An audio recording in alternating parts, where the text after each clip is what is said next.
प्यारे बच्चों, कैसे हैं आप सब? अच्छे हैं ना? तो आज मैं आपकी पाठ्य पुस्तक आकृति के पाठ 20 बादल बरसेरे पाठ का भाष्य ज्ञान कराऊंगी। तो चलिए शुरू करते हैं। देखिए, प्रश्न संख्या 5, वाक्यों में प्रयोग करो। देखिए, यहाँ पर हमें कुछ शब्द दिए हैं, हमें इन शब्दों का प्रयोग करते हुए वाक्य बनाना है। देखिए, पहला दिया है दस्तक। अब देखिए, दस्तक शब्द को लेते हुए हम वाक्य बनाएंगे। दरवाजे पर किसी ने दस्तक दी। तो देखिए, इसमें दस्तक शब्द आ गया ना। तो ऐसे ही आगे के जो शब्द दिए हैं, इन शब्दों का प्रयोग करते हुए आपको स्वयं से वाक्य प्रयोग करना है। अब देखिए, प्रश्न संख्या 6, पर्यायवाची शब्द लिखो।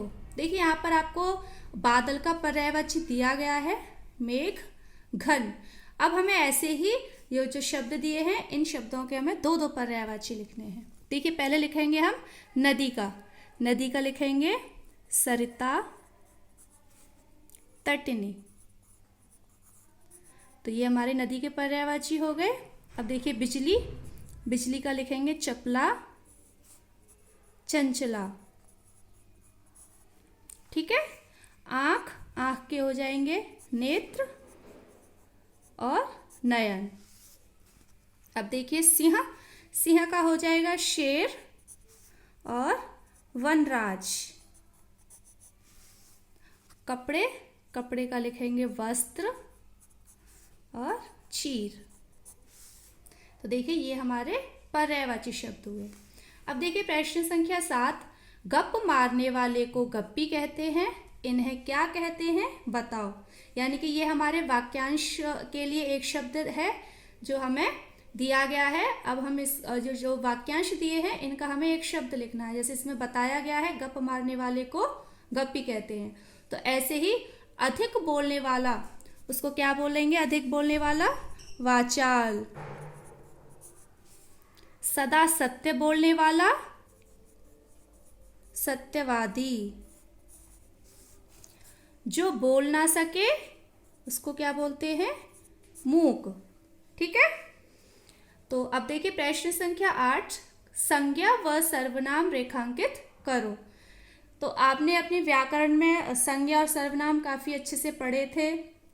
संज्ञा किसे कहते हैं और सर्वनाम किसे कहते हैं? संज्ञा किसी वस्तु का नाम, किसी प्राणी का नाम, किसी जगह का नाम, जो नाम होता है वो हमारा क्या होता है? संज्ञा होता है। और सर्वनाम, जो शब्द संज्ञा शब्दों के स्थान पर प्रयोग किए जाते हैं, वो हमारे सर्वनाम होते हैं। तो देखिए, यहाँ पर कुछ पंक्तियाँ लिखी हुई हैं।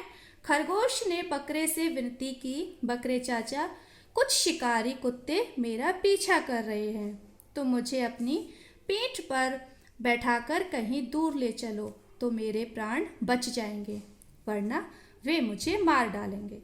तो हमें इन पंक्तियों में संज्ञा और सर्वनाम को रेखांकित करना है। तो देखिए, खरगोश, खरगोश एक जानवर का नाम है, ये हो गया हमारा संज्ञा।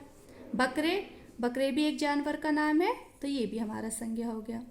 तो ऐसे ही आपको संज्ञा और सर्वनाम शब्दों को ढूंढते हुए इसमें उनके नीचे उन शब्दों को रेखांकित करना है आपको। ठीक है। अब देखिए, गतिविधि कार्य। बरसात के मौसम में आपको क्या क्या करना अच्छा लगता है, विस्तार से लिखो। अब जब बरसात का मौसम होता है तो सबकी अपनी अपनी पसंद होती हैं। किसी को बरसात में नहाना पसंद है, किसी को बरसात में घूमना पसंद है। तो ऐसे आपको क्या पसंद है, क्या अच्छा लगता है आपको बरसात के मौसम में, उसे आपको विस्तार से लिखना है। और वो लिखना है आपको व्याकरण की कार्य पुस्तिका में। आगे देखिए, वर्षा ऋतु पर अपने द्वारा कोई 5 लाइन की कविता बनाकर लिखो, चित्र बनाओ और रंग भरो।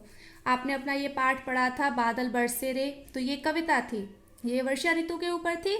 आपको भी वर्षा ऋतु के ऊपर अपने आप एक कविता बनानी है, और उस कविता को बनाते हो उस कविता का चित्र भी बनाना है और उसमें रंग भी भरने हैं। ये भी आपको व्याकरण की कार्य पुस्तिका में करना है। देखिए, तरह तरह के बादलों के चित्र अपनी अभ्यास पुस्तिका में बनाओ।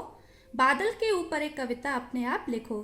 आपको बादल के ऊपर एक कविता लिखनी है और बादलों के चित्र बनाने हैं, अलग अलग बादलों के चित्र बनाने हैं और ये आपको करना है अपने व्याकरण की कार्य पुस्तिका में, ये आपको खुद से करना है।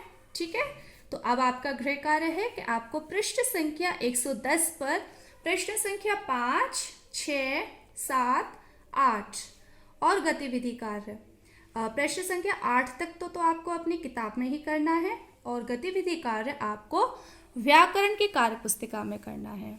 ठीक है।